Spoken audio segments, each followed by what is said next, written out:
Bila shaka ni hatua madhubuti na hatua ambazo zinaweza kuigwa na wengi kuhakikisha kwamba wanaweza kujikimu wenyewe wanawake. Jamii za wafugaji sasa zinataka serikali kuyatambua mafunzo ya duksi na madrasa kwa sehemu ya mfumo wa elimu nchini.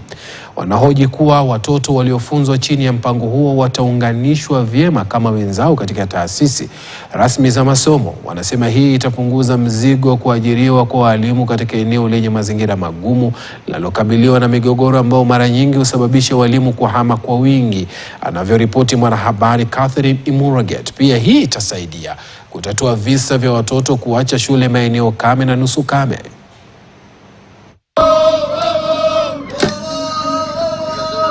Jamii za wafugaji nchini sasa zinaitaka serikali kuipa kipaumbele ajenda zake za mwaka 2023-2027 na kujumuisha duksi na madrasa katika mfumo wa elimu wa taifa kama ilivyoainishwa katika kifungu cha 95 cha sheria ya elimu ya msingi ya mwaka 2013. Because these children now who go to Duksi and other places, if they get the check in there, we're not going to ask the TSC to employ those people to educate them. We will look for an alternative system. I think those instructors, we're not calling them teachers, those instructors can even be recruited through NACONEC.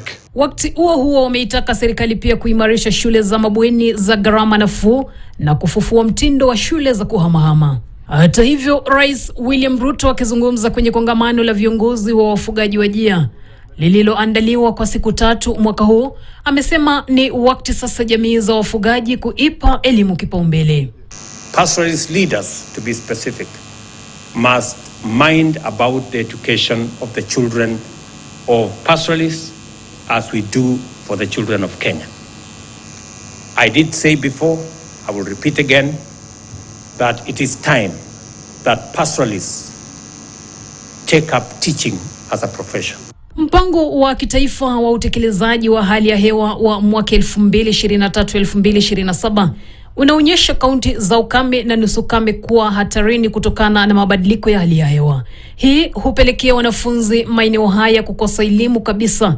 Hivyo wanaomba serikali kushughulikia masuala haya muhimu. These pastoralists, when they move around all over and the children are there, they're being fed, then they will be there. But if they have nothing to feed on, then they have a problem. Maeneo haya pia yanakabiliwa na uhaba mkubwa wa chakula kutokana na ukame na kuwapoteza mifugo wao.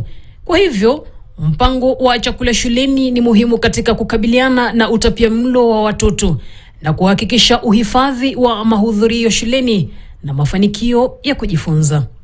Catherine Imuraget, KTN. Serikali ya kaunti ya Kilifi imejitahidi kukamilisha ujenzi wa zahanati